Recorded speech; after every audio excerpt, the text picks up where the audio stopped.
June 23, 1944.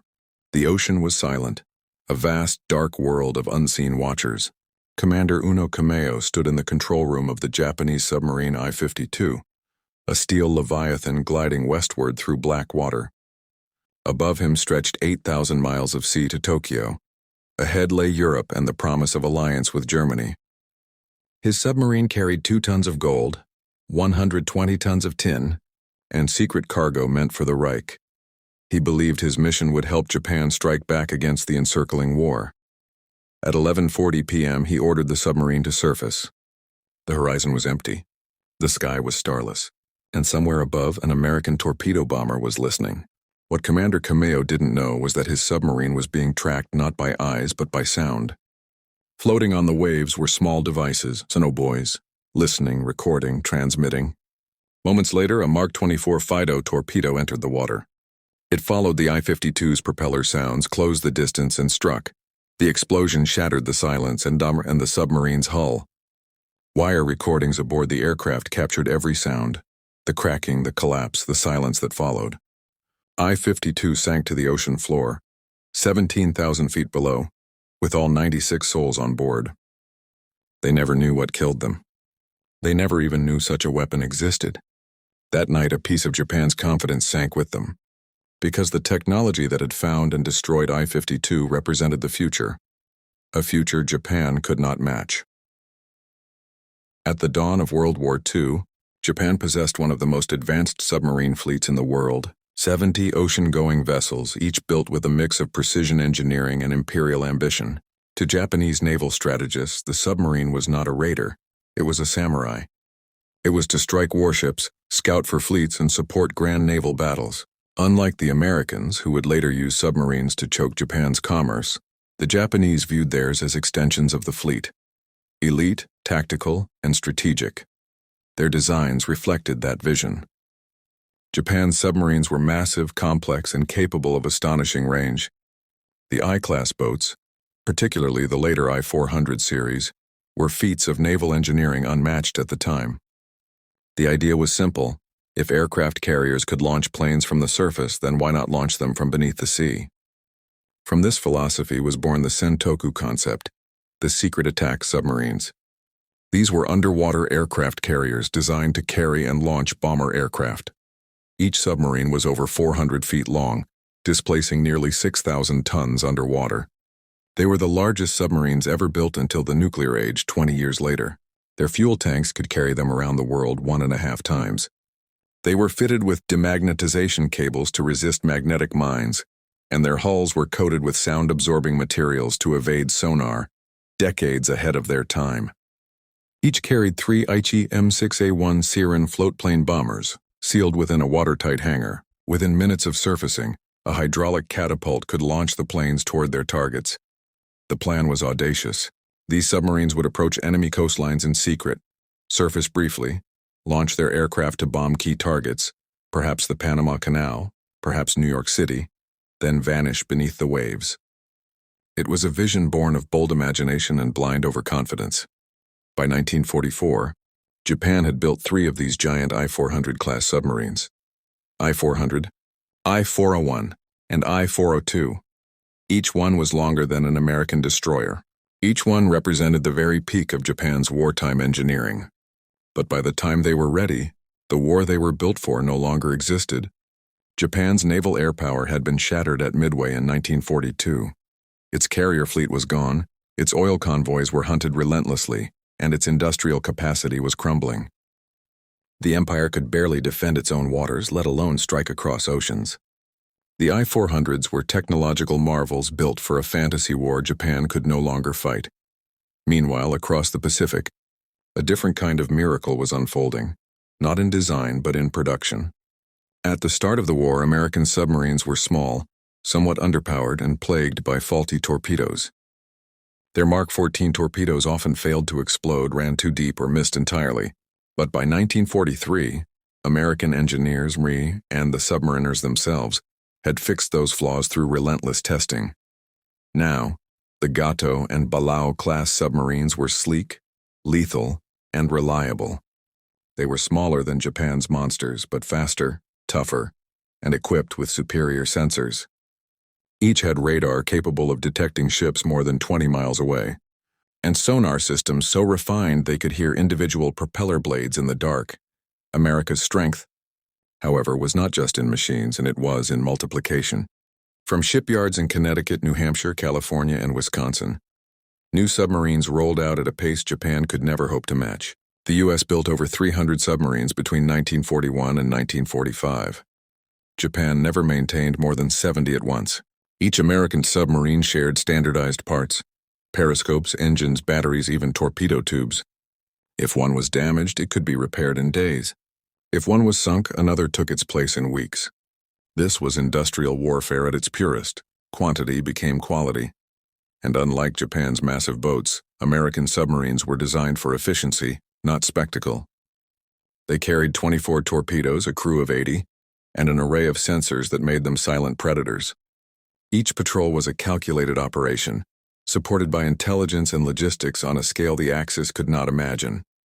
While Japan was building giants, America was refining a doctrine. U.S. submarines were ordered to sink everything that floated: merchant ships, tankers, freighters, troop transports. Japan's lifelines stretched thousands of miles across the Pacific, from the oil fields of Borneo and the Dutch East Indies to the steel mills and shipyards of the home islands. Every ton of oil, every sack of rice, every load of rubber had to cross the sea. The Americans understood that destroying those routes would destroy Japan itself, and so they hunted not warships but the vessels that kept Japan alive. By contrast, the Imperial Japanese Navy considered such commerce raiding dishonorable, unworthy of the samurai spirit. Their submarines were to target enemy warships, grand duels, not economic strangulation. This decision was catastrophic. While Japanese submarines hunted American carriers, rarely finding them, American submarines were sinking Japan's entire economy. By 1944, U.S. submarines were sinking an average of one Japanese ship every day. They destroyed 56% of all Japanese merchant losses in the war, a total of more than 1,300 ships, equaling over 5 million tons of cargo. The result was predictable. Japan ran out of everything: oil, steel, rubber, rice, all starved out by the silent fleet beneath the waves. While Japan built masterpieces of steel, America built networks of intelligence, sound, and science. By mid-1944, the Allies had introduced a weapon that changed submarine warfare forever: the sonobuoy.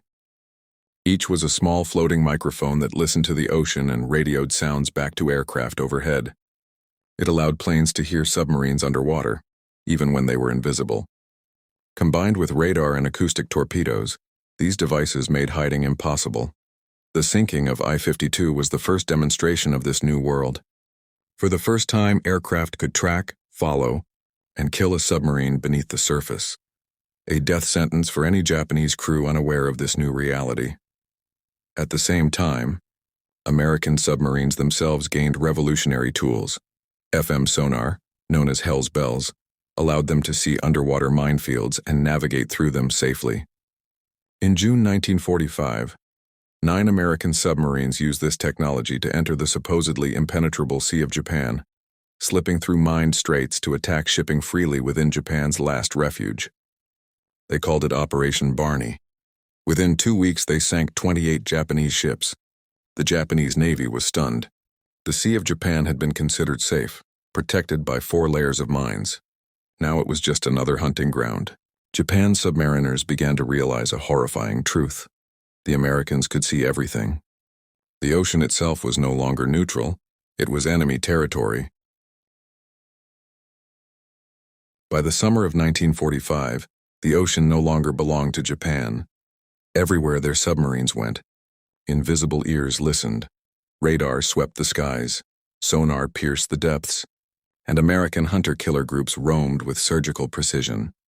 The Imperial Japanese Navy had begun the war believing the sea was its fortress. By the end, it had become its grave. For Japanese submariners, the change was more than tactical, it was psychological. In 1941, when Japan struck Pearl Harbor, its submarine crews were among the most elite in the world. They had trained for years in stealth navigation and long-range operations.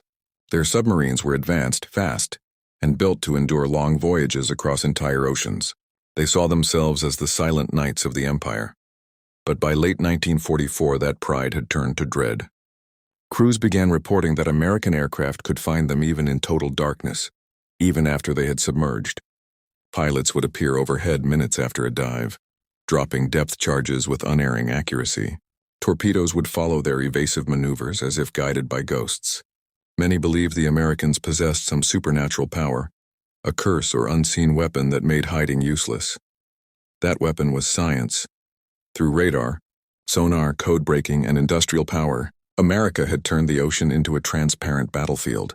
Its hunter-killer groups, centered around escort carriers like the USS Bogue, used a triad of technologies: radar to find, sonobuoys to track, and acoustic torpedoes to kill. Each group worked as a single organism: planes in the sky, ships on the surface, sensors in the water, all connected by radio. It was not luck. It was system, and it was that system that crushed Japan's submarine fleet. By contrast, Japan's technological efforts, though ingenious, were disconnected, underfunded, and too late. When radar finally reached Japanese submarines in 1944, it was unreliable and short-ranged. Japan never mass-produced acoustic torpedoes. They had no equivalent to American FM sonar. They could not even produce enough spare parts to repair their submarines quickly. Every technical issue became a death sentence. Japan's industrial limitations were fatal. While the United States operated massive shipyards capable of launching a new submarine every 2 weeks, Japan struggled to keep even half its fleet operational. Wartime shortages of steel, copper, and oil crippled production. Bombing raids destroyed dockyards and factories. Skilled workers were conscripted, leaving apprentices to handle precision tasks. A single American submarine, like those of the Gado or Balao class, required around 140,000 components manufactured across more than 30 states. America's logistics network ensured every bolt, every sonar tube, every periscope arrived on time. Japan's system, by comparison, collapsed under the weight of scarcity. Even the crews reflected this divide. American submariners operated with confidence, well-fed, well-supplied, backed by intelligence and support networks that extended across the entire Pacific. Japanese submariners by 1944 were half-starved, operating on minimal fuel, with limited radio contact and little chance of rescue if damaged. By the final year of the war, submarine duty in Japan had become a death sentence. 70% of Japanese submariners never returned home. Of the approximately 130 submarines Japan lost, most were sunk by American aircraft and destroyers using the very technologies the Japanese could not counter: radar, sonar, and acoustic torpedoes. The tragedy was not that Japan lacked courage. It was that courage could not overcome physics, mathematics, and industry. And yet, even as Japan's submarines were dying in silence beneath the waves, their engineers achieved one of the most remarkable and futile creations of the war: the I-400 class submarine aircraft carriers. When the I-401 finally set sail, her mission was to strike the American anchorage at Ulithi Atoll, a massive forward base housing dozens of U.S. carriers. Her crew trained to launch sarin aircraft in darkness, fly them low over the ocean, and drop torpedoes into the fleet at anchor. It would have been the most daring submarine strike in history. But before they could attack, the war ended. Japan surrendered in August 1945. Captain Tatsunosuke Ariazumi, one of Japan's most brilliant submarine commanders and the driving force behind the I-400 program, refused to surrender.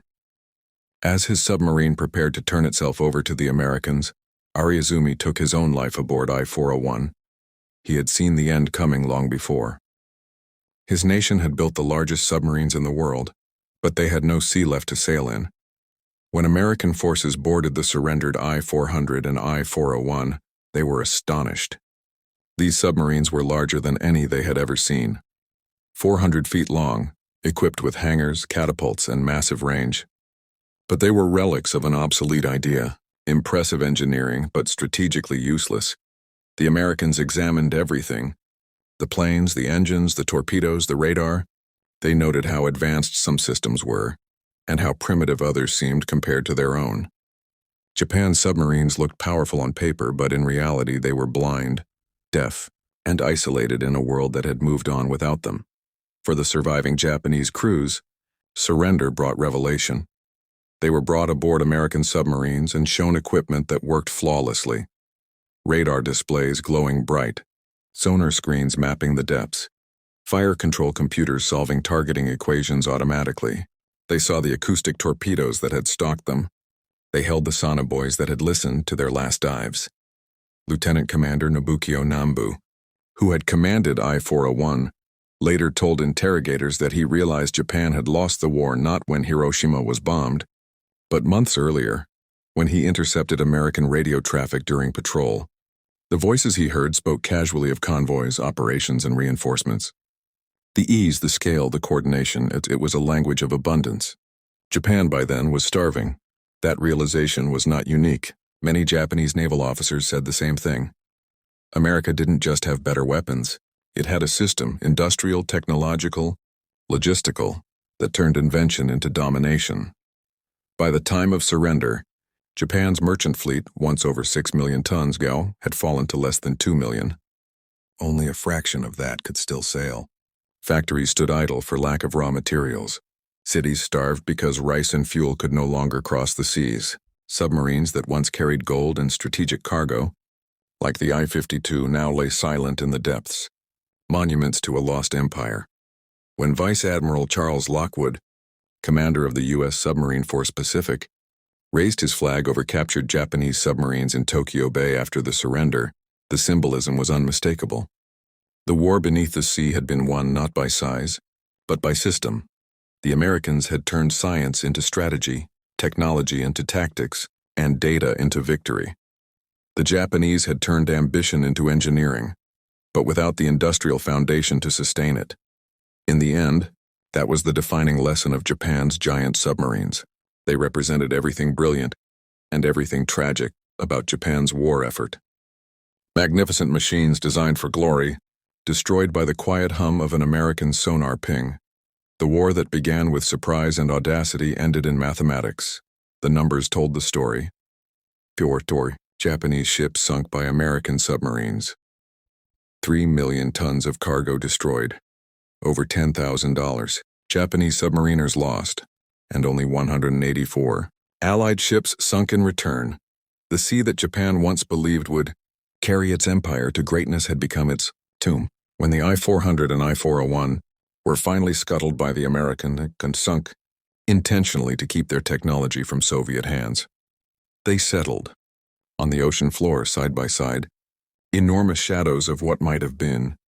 Today, those submarines still rest there, silent, monuments to a time when the ocean was both battlefield and graveyard.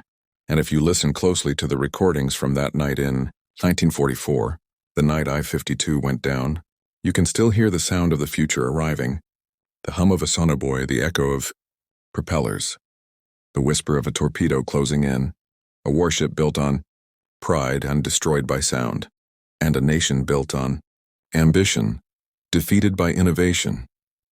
That is how Japan's giant submarines failed against smaller American boats, not because they lacked courage but because they faced an enemy that had mastered the science of war.